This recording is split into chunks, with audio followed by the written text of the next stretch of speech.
কি গো বর্দি, আজকে তো দেখছি তুমি ভালোই সাজগোজ করছো। হঠাৎ করে সাজগোজের মানে কি সেটাই তো বুঝতে পারছি না। আজকে একটু আমি সাজতে বসেছি, তুই এমনিতেই আমাকে খোঁটা দিচ্ছিস। ওই আমি সাজবো তা না করে তুমি নিজেই এত সাজো। হঠাৎ করে এত সাজগোজ কিসের জন্য সেটাই তো বুঝলাম না। মাঝে মাঝে একটু নিজের জন্য সাজতে হয়, তাহলে মন ভালো থাকে। কার জন্য যে সাজতে বসেছো সেটা আমি ভালো করেই জানি। তুই যেটা জানিস সেটা বল, তুই চিন্তা করিস না, আমি তোর স্বামীকে কেড়ে নিব না। কি যে বলো না তুমি, আমার একা স্বামী কেন, তোমারও তো স্বামী। তুমি তো আর কেড়ে নেবে না, তোমার স্বামীকে আমি কেড়ে নিয়েছি হয়তো। তোর যে কোনো দোষ নেই সেটা আমি ভালো করেই জানি। আমার স্বামী মানুষটাই ভালো না। তুই যদি আগে আমার কথা শুনতে পারতিস, তাহলে যে তুই এখানে আসতিস না বউ হয়ে, সেটা আমি তোকে দেখেই বুঝতে পারি। তুমি মন খারাপ করো না, আমি তোমাকে সাজিয়ে দিচ্ছি। তুমি যে কিভাবে কি করো সেটাই তো বুঝতে পারছি না রমেশদা। সামান্য আমার মতো চাষি হয়ে দুটো সংসার যে কিভাবে চালাও সেটাই বুঝলাম না। কিসের দুটো সংসারের কথা বলছো? আমি কি সংসার ভাগ করে ফেলেছি নাকি? আরে আমার তো সংসার একটি, শুধুমাত্র দুইটি বিয়ে করেছি। দুই বউ একই ঘরে থাকে, সমস্যা হচ্ছে না। দিনকাল তো ভালো যাচ্ছে না, কিভাবে সংসার চালাও সেটা নিয়েই তো আমি চিন্তিত। আমার একটা সংসার একটা বউ, সেটাই ঠিকঠাক মতো চালাতে পারি না। তুমি যে সামান্য এই কাজটুকু করে সংসার চালাও সেটাই তো আমি বুঝি না। আমাকে নিয়ে হিংসে হচ্ছে নাকি? যদি হিংসে হয় বলতে পারো, তোমার জন্য আমি একটা মেয়ে দেখে দিচ্ছি। তোমারও দুটো বউ হয়ে যাবে, তখন আর হিংসে করতে হবে না। মাপ চাই বাবা, একটা বউ সেটাই ঠিকঠাক চালাতে পারছি না, প্রতিদিন বাড়িতে ঝামেলা লেগেই থাকছে। তারপর যদি আরো একটা বিয়ে করতে চাই, তাহলে যে আমার অবস্থা একদম খারাপ হয়ে যাবে। তুমি চাইলে আর একটা করতে পারো। আমাকে নিয়ে তোমাদের ভাবতে হবে না, আমি আরেকটা বিয়ে করব সেই সিদ্ধান্ত কদিন আগেই নিয়ে ফেলেছি। মেয়েও দেখেছি, সময় হলেই করে নেব। এসব কি বলছো রমেশদা? কিছুদিন আগে তো তুমি দ্বিতীয় বিয়ে করলে, এখন আরো একটা বিয়ে করতে চাচ্ছ? তার মানে কি? আরে আমি তো মজা করছিলাম, তুই বুঝি সত্যি মনে করলি? আরে মজাও বুঝিস না। কে গো রেমা দিদি, কোথায় যাচ্ছ তুমি? কোথাও না, বাজারের দিকে যাচ্ছি। বাজারে একটু টুকটাক কাজ আছে, ঘরের জন্য কিছু টুকটাক জিনিসপত্র দরকার, তাই যাচ্ছি। তুমি এদিকে কোথায় যাচ্ছ রাজু ভাই? আমি তোমাদের বাড়ির উদ্দেশ্যে যাচ্ছিলাম, তোমার সাথে কিছু গুরুত্বপূর্ণ কথা আছে। যাক, তোমার সাথে দেখা হয়ে ভালোই হলো। কষ্ট করে আর আমাকে তোমাদের বাড়ি অবধি যেতে হবে না। আমার সাথে গুরুত্বপূর্ণ কথা? কি এমন গুরুত্বপূর্ণ কথা? তাড়াতাড়ি বলো, আমার আবার বাজারে যেতে হবে। দোকান বন্ধ হয়ে গেলে আবার জিনিসপত্র পাবো না। আমি যে কথাটা তোমাকে বলবো সেটা বাজার করার থেকেও বেশি গুরুত্বপূর্ণ আমার কাছে মনে হলো, এই জন্য তোমাকে বলতে আসলাম।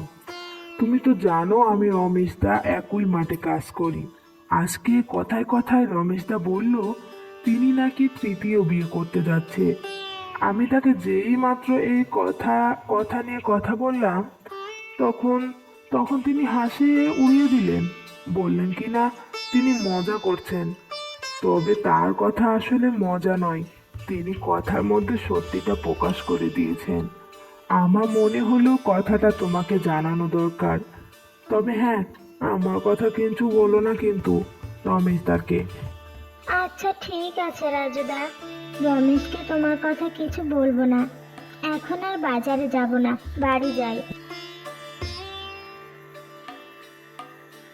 কি গো বর্দি, তুমি না একটু আগেই বাজারের উদ্দেশ্যে গেলে বাজার করতে, তাহলে খালি হাতে ফিরে এলে যে? বাজার করার চেয়ে ভাবলাম তোকে এই কথাটা বলা জরুরি, সেই জন্যই বাজার না করে বাড়ি ফিরে আসলাম। এমন কি কথা যে তুমি বাজার না করে বাড়ি ফিরে আসলে আমাকে বলার জন্য? নিশ্চয়ই কিছু গুরুত্বপূর্ণ কথা, বলো তো শুনি। আমার কপাল তো আগেই পুড়েছে। আমি চাই না আমার মতো তোরও কপাল পড়ুক। আমি রাজুদার কাছ থেকে শুনে আসলাম রমেশ নাকি আবার বিয়ে করতে যাচ্ছে। তোকে বিয়ে করেছে এখনো পর্যন্ত 1 বছর হয়নি। এর মধ্যেই যদি আবার নতুন বিয়ে করে আনে, তোর সংসারটাও আমার মতো ভেঙে যাবে। এইসব তুমি কি বলছো? আমি তো কোনোভাবেই বিশ্বাস করতে পারছি না। রমেশকে আমি ভালো করে চিনি। যেহেতু একবার বলে ফেলেছে সে আবার বিয়ে করবে, না না, যেভাবেই হোক তাকে আটকাতে হবে আমাদের। আজকে বাড়ি আসুক, মজা দেখাচ্ছি আমি।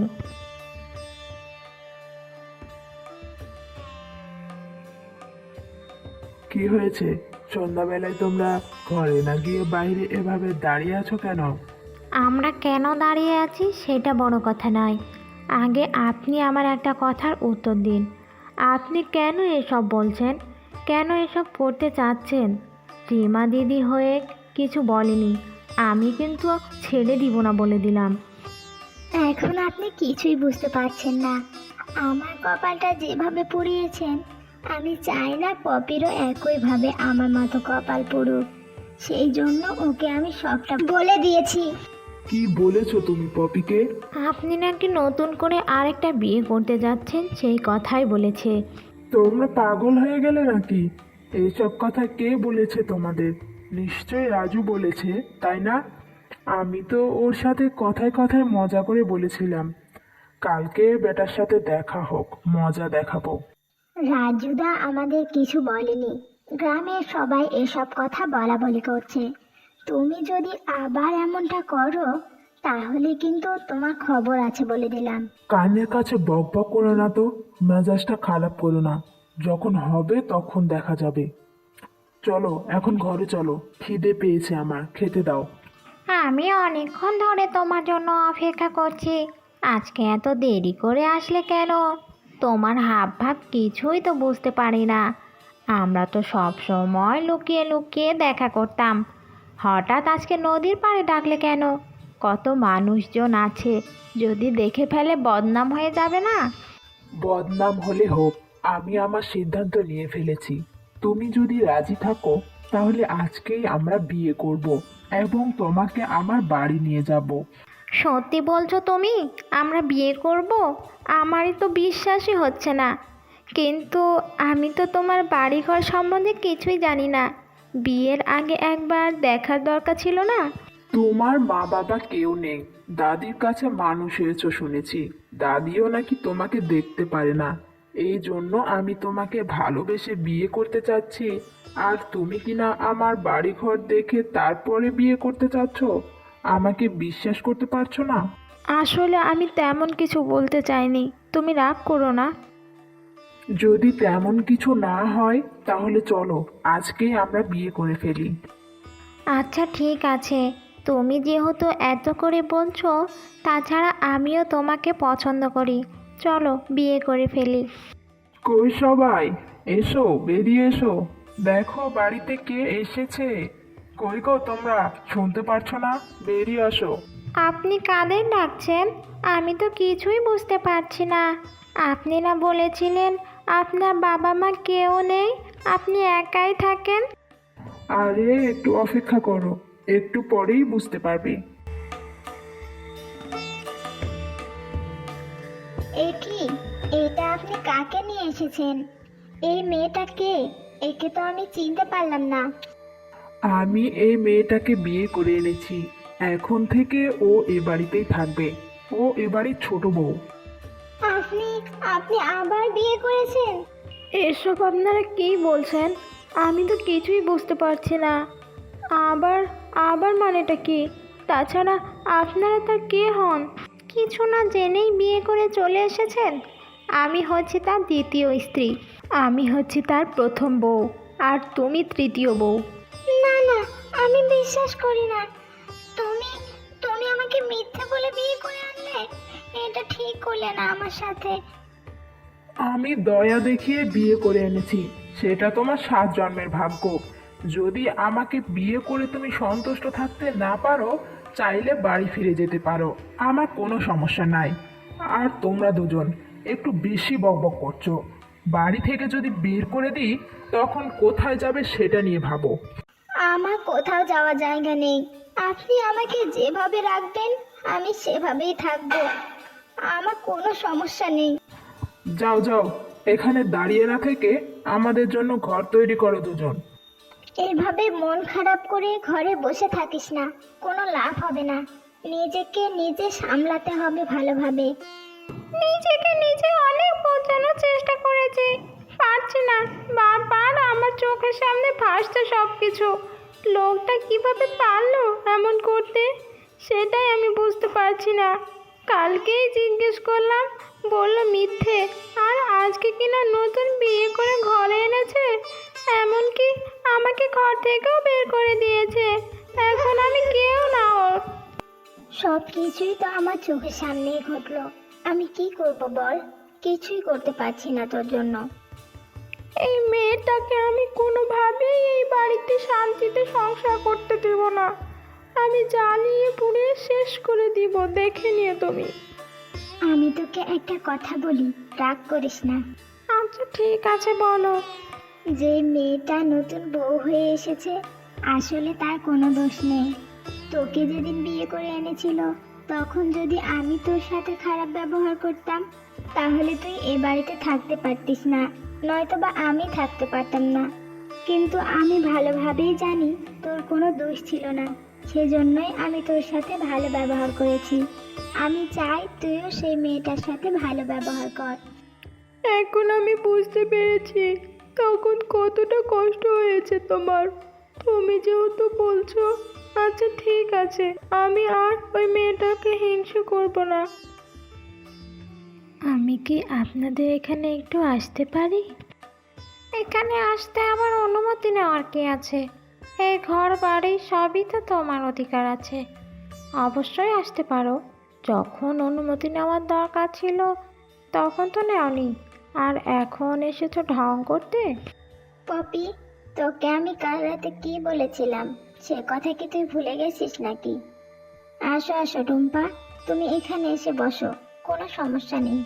আপনারা হয়তো আমার উপরে রেগে আছেন, রেগে থাকাটাও স্বাভাবিক।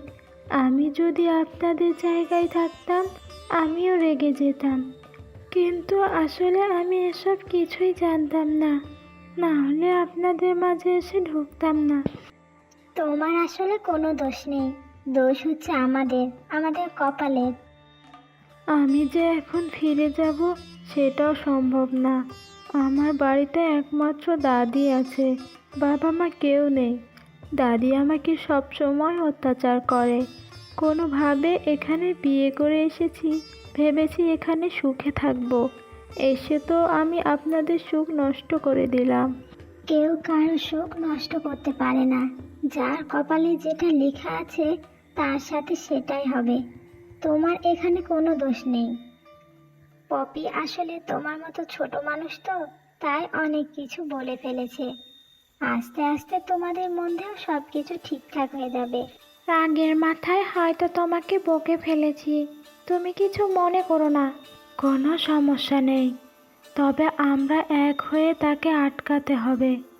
সবাই মিলে চেষ্টা করলে কিছু তো করা যাবেই। আমরা সেটাই চাই। এ কি, তোমরা সবাই এখানে কিসের আসর বসিয়েছো? যাও যাও, যে যার ঘরে চলে যাও। তোমার ইচ্ছে হলে আমাদের ডাকবে, ইচ্ছে হলে আমাদের চলে যেতে হবে, এটা তো কোনোভাবেই হবে না। তোমায় মনে রাখতে হবে আমরা তোমার বিয়ে করা বউ। বউ হয়েছে তো কি হয়েছে? হ্যাঁ, কাজ থাকলে বলো, না হলে চলে যাও। আমার শরীরটা ভালো নেই, আমি একটু শুভ। আমাদের সবার তোমার সাথে কিছু কথা আছে, সেই জন্যই আমরা এখানে তোমার জন্য অপেক্ষা করছিলাম। টুম্পা, আমি না তোমাকে বলেছি ওদের এ ঘরে আসতে দেবে না? আসতে দিলে কেন? হ্যাঁ, তারা তারা দুজন আমার বোন, অবশ্যই তারা ঘরে আসবে। তোমাকে কি বলতে চাচ্ছে সেটা শোনো তুমি। আচ্ছা, সবাই একজোট হয়েছো তাই না? তোমার জন্য আমাদের একজোট হতে বাধ্য হয়েছি। আচ্ছা আচ্ছা ঠিক আছে, একজোট হয়েছে, ভালো হয়েছে। এখন কি বলতে চাচ্ছ বলো। আমরা আপনার কাছে বলতে চাচ্ছি, আপনি এক এক করে 3 জনকে বিয়ে করেছেন, সবাই একসাথে মিলেমিশে আছি। এখন থেকে আপনি একটু ভালো হওয়ার চেষ্টা করুন, সংসারে ভালো করে মন দিন। সংসারে কি আছে না আছে, কি খেয়ে আমরা দিন পার করছি, সেসব তো আপনি কিছুই খেয়াল করেন না। আচ্ছা ঠিক আছে, তোমরা যেহেতু এত করে বলছো, আমি নিজেও ভেবে দেখেছি। এখন থেকে আমি সংসারে মন দিব। যা যা লাগে কাল থেকে আমাকে বলবে, সব কিছু এনে দিব। এখন তোমরা যাও, আমি একটু শুবো, আমার শরীরটা ভালো নেই। তোমরা 3 জনে এখানে বসে আছো, আর আমি তোমাদের বাড়ির মধ্যে খুঁজছিলাম। আরে রাজুদা, হঠাৎ করে অনেক দিন পর আমাদের বাড়িতে কি মনে করে? এতদিন তো তোমরা ভালোভাবেই চলাফেরা করছো, সেই জন্য এদিকটা আসা হয়নি। তাছাড়া রমেশদা আর আগের মতো কথা বলে না অতটা, সেই জন্য আসি না। সে আবার কি না কি মনে করে। আপনার যখন ইচ্ছে তখন আসতে পারেন, সেসব নিয়ে আপনাকে চিন্তা করতে হবে না, আমরা সামলে নিব। আজকে হঠাৎ কি মনে করে আসলে, আর আমাদের খুঁজছই বা কেন? নতুন একটা খবর শুনতে পেলাম, সেই জন্যই তোমাদের কাছে আসলাম বলবার জন্য। আবার নতুন কি খবর শুনলে রাজুদা, বলো। গ্রামের সবার মুখে শুনছি রমেশদা নাকি আবার বিয়ে করতে যাচ্ছে। পাশের গ্রামের এক মেয়ের সাথে প্রায় তাকে দেখা যাচ্ছে। সবাই বলা বলি করছে এইবার নাকি তোমাদের সব স্বর্ণ গয়নাগাটি নিয়ে মেয়েটার সাথে পালিয়ে যাবে। সেই জন্যই তোমাদেরকে সতর্ক করবার জন্য আসলাম। রাজুদার কথা একদম সঠিক মনে হয়। গত 2-3 দিন আগে তিনি আমার গহনার কথা জিজ্ঞেস করছিলেন কোথায় রেখেছি ওগুলো। তোমাকে অনেক অনেক ধন্যবাদ রাজুদা, তুমি যাও। আজকে আমি এর একটা বিয়ে করেই ছাড়বো।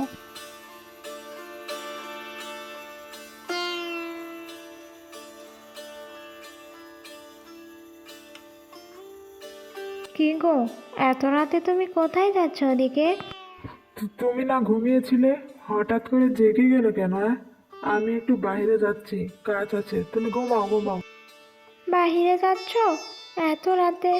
ভালো কথা, হাতে ওটা কি? আমার হাতে কি আছে সেটা জেনে তোমার কাজ নেই, তুমি ঘুমাও বলছি। নিমা দিদি, পপি দিদি, কোথায় তোমরা? তাড়াতাড়ি এদিকে আসো একবার। আরে আরে, তোমরা এখনো দাঁড়িয়ে আছো কেন?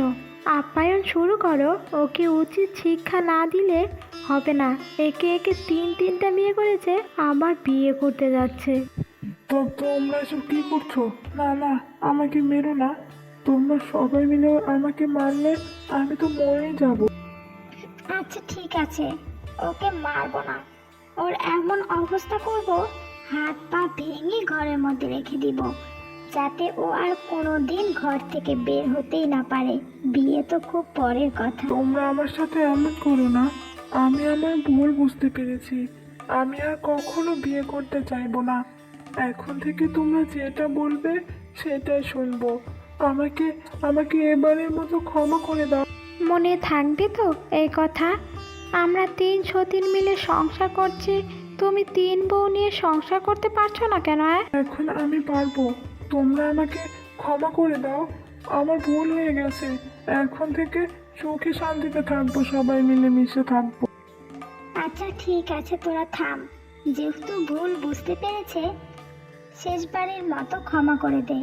পরে এমন করলে মজা বুঝিয়ে দিব, কত ধানে কত চাল।